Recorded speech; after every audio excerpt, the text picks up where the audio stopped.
எல்லாருக்கும் என்னோட எல்லா செல்ல குட்டிங்க குட்டி பசங்க எல்லாருக்காகவும் எல்லா பேரண்ட்ஸும் கை தட்டிக்கலாம். குட்டி குழந்தைங்க பசங்களுக்காக எல்லாரும் கை தட்டிக்கலாம்.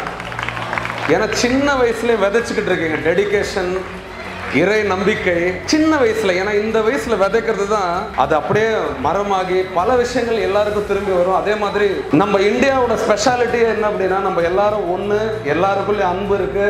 ஹம் சப் ஏக் ஹை, பஸ் ஏக் ஹி खुदा है, एक ही मालिक है, only one God exists and that God will only hear. அந்த ஒரு இறை எதுனா தூய்மையான உள்ளம் எங்க இருக்கோ அங்கதான் அந்த இறை இருக்கு. ஒரு கதை மட்டும் சொல்லணும்னு நினைக்கிறேன். ஒரு வயசான ஒரு அம்மாவுக்கு 3 குழந்தைங்க. அதுல 2 பொண்ணு, ஒரு பையன். பொண்ணுக்கு 26 வயசு, ஒரு பொண்ணுக்கு, இன்னொரு பொண்ணுக்கு 20 வயசு. பையனுக்கு 12 வயசு இருக்கும் போது அந்த பையன் வீட்டை காணாத போயிட்டாங்க.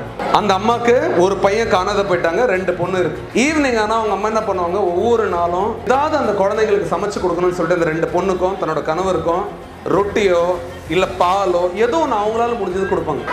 ரொட்டி கொடுக்கும் போது என்ன பண்ணுவாங்க, ஒரு துண்டு ரொட்டியை மட்டும் வாசல்ல வச்சுட்டு கதவு சாத்திப்பாங்க. ரோட்ல போற யாராவது ஒருத்தர் அந்த ரொட்டி எடுத்துட்டு சாப்பிட்டோம் அப்படின்னு சொல்லி தினமும் ஒரு கூனைன்னா தெரியும் இல்லைங்களா, உடம்பு கூணு போட்டு ஒரு வயசானவர் அவர் என்ன பண்ணுவாரு, அந்த ரொட்டி எடுப்பாரு, ரொட்டியை சாப்பிடுவாரு. சாப்பிட்டு என்ன சொல்லுவாரு அப்படின்னா, good will come back to you, evil will stay with you. அதாவது என்னன்னா, நீ செய்யற நல்லது திரும்பி உனக்கு நல்லதா வரும், நீ செய்யற கெட்டது உன் கூட தங்கிரும் அப்படின்னு சொல்லிட்டு போயிடுவாரு. மறுநாள் வருவாரு, இந்த அம்மா ஒரு சாப்பிடுறதுக்கு ஏதோ வைப்பாங்க, எடுப்பாரு, சாப்பிடுவாரு, திருப்பி என்ன சொல்லுவாரு, நல்லது திரும்பி வரும், கெட்டது உன் கூட தங்கிரும். திரும்பி சாப்பிடுவாரு, நல்லது திரும்பி வரும், கெட்டது உன் கூட தங்கிரும். இந்த அம்மாவுக்கு ஒரு கோவம், என்னடாது நம்ம தினமும் இவர் சாப்பிடணும்னு ஒரு விஷயத்தை வைக்கிறோம், இவர் என்ன எப்ப பார்த்தாலும் கெட்டது தங்கிரும் சொல்றாரு. அவங்களுக்கு எப்படி அது தோணுச்சு, நல்லது திரும்பி வரும்ன்றது தோணல, என்னது இது கெட்டது திருப்பி தங்கிரும்ன்றாரு அப்படின்னு சொல்லிட்டு என்ன பண்ணிட்டாங்க, கோவத்துல விரத்தில ஒரு துளி விஷத்தை அந்த உணவுல கலந்து வெளியே வச்சிடறாங்க. இப்போ அவர் அந்த துண்டை சாப்பிடுறதுக்குள்ள ஒரு சின்ன எலி இருக்கு இல்லையா, அதை கடிச்சிருது. அந்த உணவை கடிச்ச உடனே அந்த எலி இறந்துருது. அங்கே திறந்து பாக்குறாங்க, அந்த எலியோட அந்த இறந்த முகத்தை பார்த்தா நம்ம மனசு கேட்கல. ஐயோ, உடனே அந்த ஐயா கூனன் வந்தோடனே சொல்றாங்க, ஐயா மன்னிச்சிருங்க, நான் பண்ணது தப்பு, நீங்க இதை சாப்பிடாதீங்க, இதுல விஷம் நான் கலந்துருக்கேன், நீங்க உள்ள வாங்கன்னு சொல்லிட்டு ஒரு முழு ரொட்டிய அதுவும் ஒரு தண்ணி பாட்டிலும் கொடுத்து அவரை என்ன மன்னிச்சிருங்க அப்படின்னு சொல்லி அவர் அனுப்பிச்சிடுறாங்க. அவர் எடுத்துட்டு போயிடுறாரு.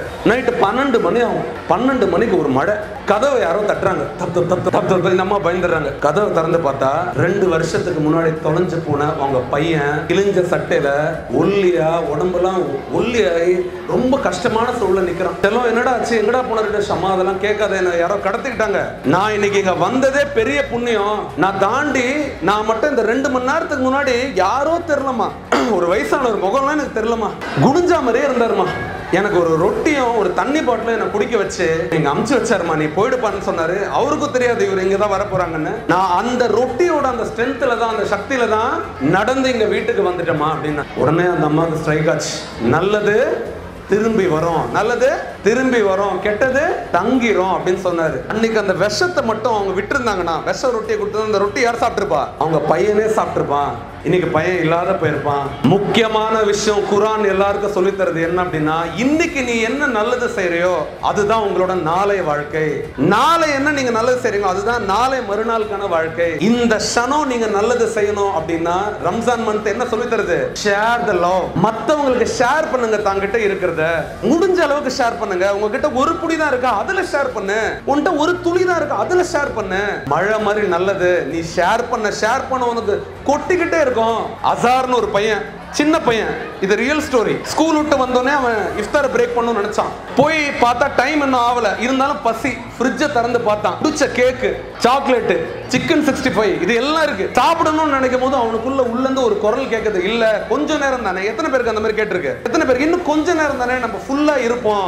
இருக்கிறான், சரி அவனுக்கு முடியல, ஒரு 3 ஹவர் இருக்குன்னு சொல்லிட்டு வெளியே போயிடுறான். அவங்க அப்பாவோட ஃப்ரெண்டோட கம்பெனி அங்க இருக்கு, கட்டட வேலை. அங்க போய் வேலை செய்யும் போது பாக்குறான், எல்லாரும் ரொம்ப சுறுசுறுப்பா வேலை பாக்குறாங்க. அவன் கேட்கறான், அங்கிள் நீங்க நோம்பு இல்லையான்னு கேட்டான். இல்ல நானும் நோம்பு இருக்கேன்ப்பா அப்படின்னு சொல்லும் போது பக்கத்துல ஒரு வேலை செய்யற ஆளு மயங்கி விழுறாரு பசியில. எழுப்பி பார்த்தா அவரும் அன்னைக்கு முழுசா விரதத்தை ஃபாஸ்டிங்க கடைபிடிக்கிறாரு. அவரை கேக்குறாங்க, இந்த பையன் குட்டி பையன் கேக்குறான், அங்கிள் ஏன் அங்கிள் நீங்க இந்த கஷ்டத்துல எல்லாம் சாப்பிடாத இருக்கீங்க? நான் கஷ்டத்துல இல்ல, இறைய நேசிச்சிருக்கிறேன், அந்த நம்பிக்கையை நேசிச்சிருக்கிறேன். நீங்க உங்களுக்கு வீட்டுல யார் இருக்கா? வீட்டுல யாரும் இல்லப்பா, நான் வட இந்தியால இருந்து இங்க வேலை செய்யறேன். நல்லா கேட்டுக்கங்க, நம்பிக்கைக்கு இடம் பொருள் உங்ககிட்ட இருக்கா இல்லையா, சக்தி இருக்கா இல்லையா, எதுவுமே இல்லை. ஒரே ஒரு நம்பிக்கை தான், இந்த நிமிஷம் நான் என்ன முழுசா அர்ப்பணிக்கிறேன் அந்த இறைக்கு, என்னோட 100% நான் டெடிகேட் பண்றேன். பசி இருந்தும் அதை கண்ட்ரோல் பண்ற உணர்வு தான் தியாகம். யாரு ஒருத்தர் தியாகம் பண்ண தயாரா இருக்காங்களோ அவங்க தான் பக்தியை உணர்றாங்க, இறையை உணர்றாங்க. இந்த வாய்ப்பு கொடுத்த அனைத்து நல்ல உள்ளங்களுக்கும் நன்றி. அதே மாதிரி உங்களோட என்டையர் சக்தி உங்க குழந்தைங்க தான். உங்க குழந்தைங்க நல்லா இருக்கணும் மட்டும் 100% துவா பண்ணுங்க, வேண்டுங்க. அதுதான் நம்ம இந்த நாட்டையே டெவலப் பண்ற ஒரே சக்தி இருக்கு, நம்ம நேஷன் ஒருங்கிணைக்கிற ஒரே சக்தி இருக்கு.